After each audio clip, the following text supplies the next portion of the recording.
이 하루 하나님의 은혜가 함께 하시기를 간절히 축원합니다. 오늘 우리가 함께 읽었던 그 시편 66편은 그 한 개인의 간증의 시가 아닙니다. 한 사람이 경험한 하나님의 구원의 어떠한 응답이 그 공동체 전체의 그 찬양으로 이렇게 확장되는 그런 시편입니다. 그러니까 한 사람이 하나님을 경험한 다음 이 혼자 마음에 간직할 수가 없는 거예요.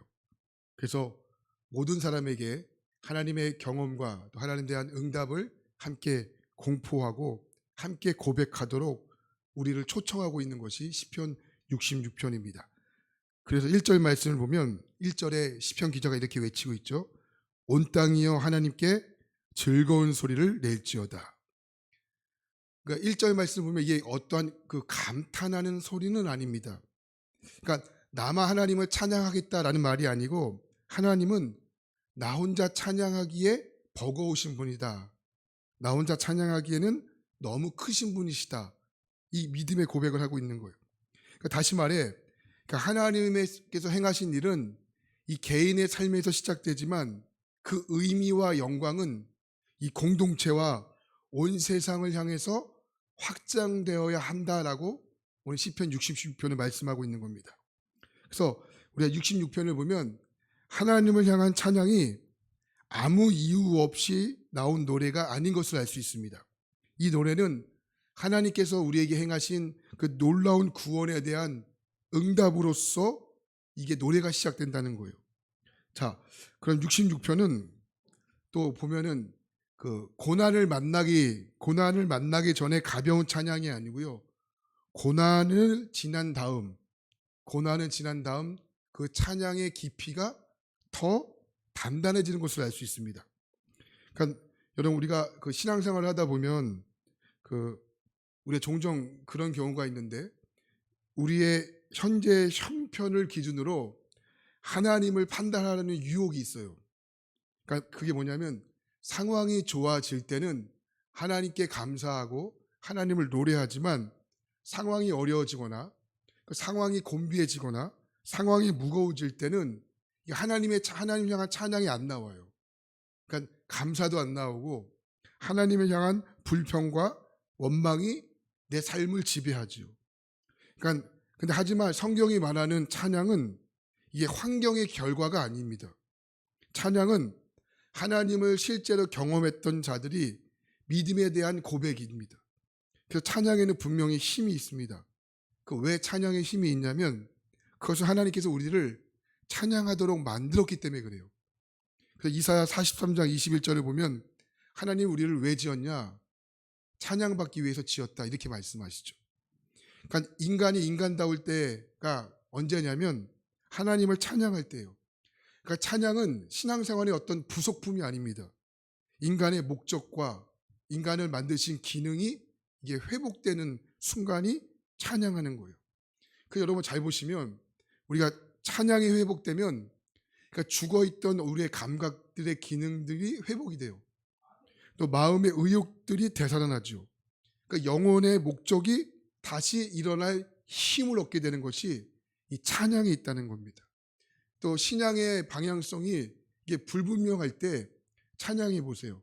찬양하다 보면 분명해집니다. 그러니까 찬양은 우리가 문제를 바라보게 하는 것이 아니고 하나님을 바라보게 합니다. 네.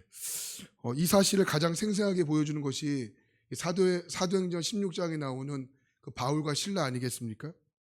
그러니까 실라와 바울이 이게 하나님의 인도하심을 받고 유럽 선교의 첫 관문이었던 빌립보를 향하게 됐잖아요. 거기에 성경에 보면 성령의 인도를 받았다 이렇게 되어 있어요. 근데 결과가 어떻게 되냐면 복음을 전하다가 억울하게 옥살이를 하고 매를 맞죠. 그러니까 재판도 제대로 못 받아요. 깊은 감옥에 던져집니다. 그러니까 몸은 이미 상할 대로 상했고 발에는 이게 차고가 차여지는 끔찍할 수 없는 상황이 됩니다. 그러니까 인간적으로 볼 때는 더 이상 희망도 없죠. 그러니까 눌린 상태가 됩니다. 근데 이때 그 자리에서 바울과 실라가 무엇을 합니까? 하나님을 찬양하죠. 그 성경은 이것을 명확하게 기록해요. 한밤중에 바울과 실라가 기도하고 하나님을 찬송하며 죄수들이 듣더라. 이렇게 돼요. 그들은 그 자리에서 불평하지 않고 왜 이런 일을 당할까? 이런 생각을 하지 않고 그 상황을 분석하려고 하지 않고 억울함을 설명하지 않고 대신 하나님께 찬양해요. 그 순간 그 감옥은 더 이상 절망의 공간이 아닙니다. 찬양이 울려 펴지는 하나님의 성소가 된 거죠. 그리고 그 찬양이 하나님께 응답됩니다. 26절을 보면 이에 갑자기 큰 지진이 나서 옥토가 움직이고 곧 문이 열리며 모든 사람의 매인 것이 벗겨진지라. 이게 돼요. 벗겨진지라. 그러니까 찬양이 울릴 때 감옥이 흔들렸어요. 닫혔던 문이 열렸어요. 묶여있던 사슬이 풀렸습니다. 그러니까 우리에게 뭘 말씀하고 있냐면 이건 하나님의 단순한 기적을 보여주기 위한 것이 아니고 찬양은 영적인 환경을 바꾼다는 거예요. 현실을 돌파할 수 있는 통로가 된다는 거예요. 할렐루야. 그 성도의 능력은 다른 데 있지 않아요. 환경을 바꾸는 능력이 먼저가 아니고 상황을 통제하는 어떠한 힘도 먼저가 아니고 성도의 능력은 이게 찬양에 있다는 겁니다. 할렐루야. 찬양할 때 우리는 하나님을 붙들게 돼요. 찬양할 때 하나님을 중심에 모시게 돼요. 찬양할 때 하나님을 바라보게 돼요. 제가 오늘 말씀을 준비하면서 제가 처음 전도사로 나갔던 여주의 한 작은 교회가 있었어요.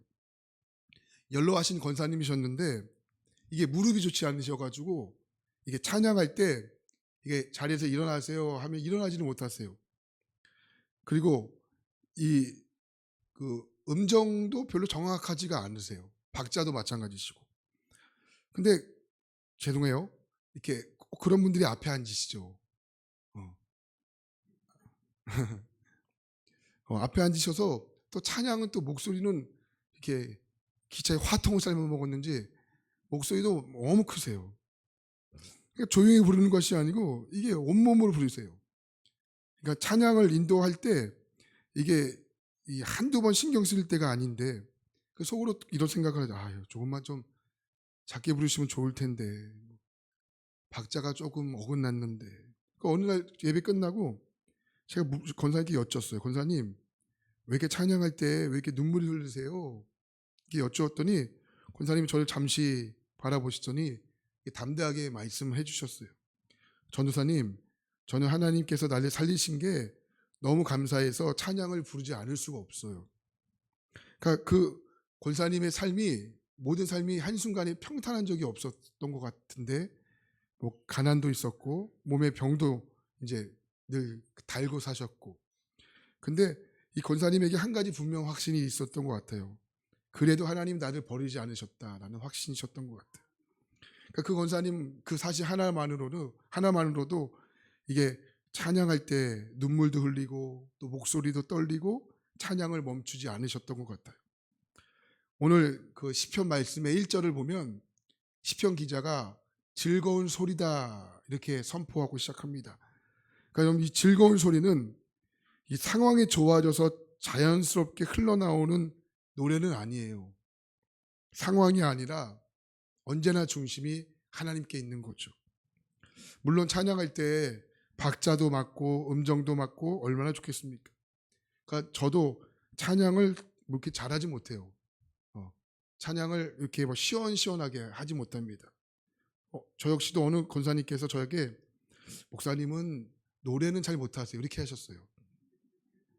노래는 잘 못해요. 이렇게 해야 돼요. 근데 뭐라고 말씀하셨냐면 목사님은 노래는 못하시는데 그 노래 속에 호소력과 힘이 있어요. 아니, 못한다고 먼저 말하지 말던가. 그러니까 찬양은 이게 삶이 평탄할 때 흘러나오는 감정은 아닙니다. 오히려 믿음의 찬양은 상황이 흔들릴 때 더 분명해지는 것 같습니다. 자, 그래서 오늘 말씀 시편 기자는 3절에서 이렇게 고백합니다. 3절 말씀 한번 같이 볼까요? 3절입니다. 같이 보겠습니다. 시작. 하나님께 아뢰기를 주의 큰 권능으로 말미암아 주의 원수가 주께 복종할 것이며 주의 일이 어찌 그리 어미하신지요. 어미하다라는 것은 무섭다라는 의미는 아닙니다. 구약 성경의 히브리어를 보면 두려움과 경외가 뒤섞인 어떤 압도적인 감탄을 의미하는 거예요. 인간이 하나님의 행하심을 바라볼 때 자연스럽게 터져 나오는 어떠한 함성을 이야기하죠. 그러니까 하나님의 구원을, 또 하나님의 역사를 마주한 사람들, 또 하나님 행하신 일들을 바라본 사람들에게 우리는 그 하나님 앞에 우리 자신을 낮추게 되죠. 이것이 이 어미하다라는 뜻이에요. 그래서 3절 말씀에 보면 후반부에 시편 기자가 이 하나님의 권능이 얼마나 분명한지를 이렇게 말합니다. 주의 권능으로 말미암아 주의 원수가 주께 복종할 것이다, 이렇게 말하죠. 한 선교사님의 실제 간증의 이야기를 들은 적이 있습니다. 이분은 이슬람 지역에서 사역을 하신 분이신데, 이슬람 지역에서 이렇게 선교를 하시다가 실제 이렇게 정부로부터 체포될 위기에 놓이게 된 거예요. 그러니까 한밤중에 급하게 피신을 해야 되는데 사방이 막혀 있는 그런 환경에 놓이게 되었죠. 갈 길이 없는 거예요. 그러니까 인간적으로 볼 때 할 수 있는 방법이 아무것도 없습니다. 그 순간 선교사님이 할 수 있었던 것은 하나님께 기도하고 이 자신의 마음을 붙들기 위해서 하나님을 찬양하는 것이었습니다. 두려움 속에서 기도했고 떨리는 심령으로 찬양을 이어갔습니다. 근데 바로 그때 이 바울과 실라가 경험했던 이게 감옥의 문이 열린 것처럼 설명할 수 없는 하나님의 개입이 일어나기 시작했어요. 갑자기 현지 경찰 한 사람이 은밀히 다가와 국경을 넘어 탈출할 수 있는 그 길을 열어준 거예요. 그러니까 인간적으로 도저히 있을 수 없는 일이 일어났죠. 훗날 어떻게 된 건가 사실을 알고 보고 이게 더욱 놀라웠어요. 그 경찰은 과거에 선교사님으로부터 복음을 듣고 예수 그리스도를 영접했던 선교사님에게 도움을 받았던 현지의 경찰이었던 거죠. 그 일을 겪은 후에 선교사님은 이렇게 고백해요. 그날 저는 하나님께서 이미 나의 마음과 상황을 준비해 주셨다는 사실을 알게 되었습니다. 이것이 하나님의 행하심입니다. 그러니까 우리는 보지 못하지만 하나님은 지금도 우리의 삶에 일하고 계십니다. 우리가 막혔다고 느껴지는 그 지점, 하나님이 이미 길을 내고 계시죠. 우리가 절망이라고 부르는 그 순간 하나님이 이미 구원의 방향을 제시하고 계시죠. 그렇습니다. 하나님의 역사는 우리의 시야보다 언제나 앞서 있어요. 우리는 일이 다 끝나봐야 하나님이 이거 하셨구나 고백하지만 하나님은 그 일보다 훨씬 앞서서 우리에게 하나님의 놀라운 일들을 움직이고 계시죠. 그래서 이런 의미에서 보면 믿음이나 뭘까? 믿음은 상황이 정리된 뒤에 고백하는 확신이 아니에요. 믿음은 설명하지 못해도, 설명되지 않는 순간에도, 보이지 않는 자리에서 하나님을 경험하고 그리하여서 하나님을 찬양하는 것이죠. 그러니까 이 믿음을 가진 사람은 결국 하나님을 선포하게 되는 겁니다. 오늘 시편 66편이 그 이야기를 하는 거예요. 하나님을 즐겁게 선포하죠. 온 땅에게 선포합니다. 하나님의 귀한 여러분, 찬양은 환경의 변화에서 시작되는 것은 아닙니다. 하나님을 아는 믿음에서 흘러나오는 것이죠. 하나님은 상황에 따라 달라지는 분이 아니고 언제나 위엄과 다스리시고 권능으로 우리의 삶에 역사하는 분이십니다. 우리가 보이지 않는 순간에도, 길이 막혀 있는 순간에도 하나님은 이미 앞서서 우리의 길을 만들어 가십니다. 오늘 하루도 우리의 삶에 복잡한 일이 있을 수 있고 우리의 삶에 막힘이 경험할 수 있습니다. 그러나 미리 선포하십시오. 하나님의 일을 미리 선포하십시오. 하나님이 역사하실 거라고, 하나님이 인도하실 거라고, 하나님 분명 준비하실 거라고 여러분의 입으로 하나님을 노래하십시오. 하나님을 신뢰하는 믿음으로 선포하십시오. 오늘 시편 66편 1절부터 7절까지는 우리에게 분명하게 선포합니다. 하나님을 찬양하라. 그분의 행하심을 찬양하라. 그분의 위엄과 권능을 찬양하라. 이 말씀처럼 오늘 우리의 삶도 하나님 앞에 찬양하는 복된 삶이 되기를 간절히 바랍니다. 입술의 고백을 넘어 우리의 생각과 우리의 태도와 우리의 선택과 우리의 말과 행동으로 드려지는 그 놀라운 찬양 가운데 하나님이 분명히 영화롭게 영광 받으시고 그 어떤 자리에서도 하나님이 피할 길을 열어주실 줄 확신합니다. 오늘도 하나님을 찬양하는 복된 하루가 되기를 주의 이름으로 간절히 축원합니다. 기도하겠습니다.